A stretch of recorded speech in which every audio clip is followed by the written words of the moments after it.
अगर मैं आपसे पूछूं रेस्पिरेशन क्या होता है तो ज़्यादातर लोगों का यही आंसर होगा कि ऑक्सीजन को अंदर लेना और CO2 को बाहर निकालना। तो इस हिसाब से तो कोयला भी रेस्पिरेशन कर रहा है, क्योंकि जब हम कोयले को जलाते हैं तो उसको क्या दे रहे हैं, ऑक्सीजन दे रहे हैं, और कोयला क्या निकाल रहा है, CO2 निकाल रहा है। लेकिन हम जानते हैं कि जो कोयला है वो क्या है, नॉन लिविंग है। तो ऐसा हो नहीं सकता कि नॉन लिविंग होके कोयला रेस्पिरेशन कर ले। तो इसका मतलब क्या हुआ कि ये जो है ऑक्सीजन को अंदर लेना और CO2 को बाहर निकालना, ये जो डेफिनेशन है रेस्पिरेशन की, ये इनकम्प्लीट है, ये सही नहीं है। तो सही डेफिनेशन क्या है रेस्पिरेशन की, oxidation of food to release energy. अब हम इस डेफिनेशन को अच्छे से समझते हैं। रेस्पिरेशन में क्या होता है, ऑक्सीडेशन ऑफ फूड होता है। देखिए पूरी डेफिनेशन में कहीं ये नहीं लिखा है कि in the presence of oxygen, यानी ऑक्सीजन नहीं चाहिए। ऑक्सीडेशन ऑफ फूड जो है बिना ऑक्सीजन की प्रेजेंस के भी हो सकता है। जरूरी नहीं है कि फूड के ऑक्सीडेशन के लिए ऑक्सीजन होनी ही चाहिए।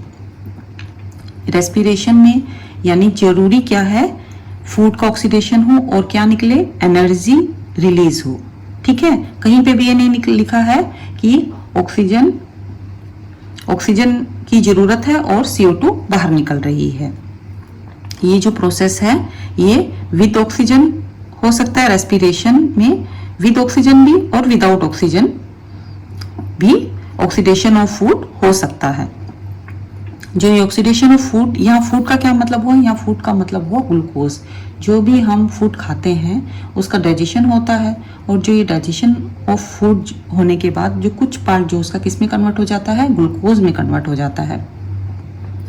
अब इसी ग्लूकोज का ऑक्सीडेशन होता है और हमको क्या मिलती है, उसके ग्लूकोज के ऑक्सीडेशन से एनर्जी मिलती है। ठीक है, और रेस्पिरेशन के कितने टाइप्स होते हैं, एरोबिक और एनारोबिक।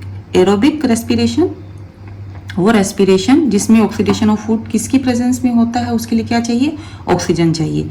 यानी कि वो रेस्पिरेशन जिसमें oxidation of food to release energy किसकी प्रेजेंस में, ऑक्सीजन की प्रेजेंस में। ठीक है, और एनारोबिक इसके आप नाम से ही समझ रहे हैं, वो रेस्पिरेशन जिसमें ऑक्सीजन नहीं चाहिए। ये किसमें होता है, कुछ बैक्टीरिया में एनारोबिक रेस्पिरेशन होता है। हम इसको आगे डिटेल में पढ़ेंगे। यानी कि जो एनारोबिक बैक्टीरिया होते हैं इसमें एनर्जी रिलीज करने के लिए जो फूड का ऑक्सीडेशन होता है उसमें ऑक्सीजन की जरूरत होती ही नहीं है।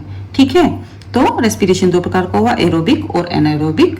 एरोबिक रेस्पिरेशन जिसमें ऑक्सीजन चाहिए और एनारोबिक रेस्पिरेशन जिसमें ऑक्सीजन नहीं चाहिए।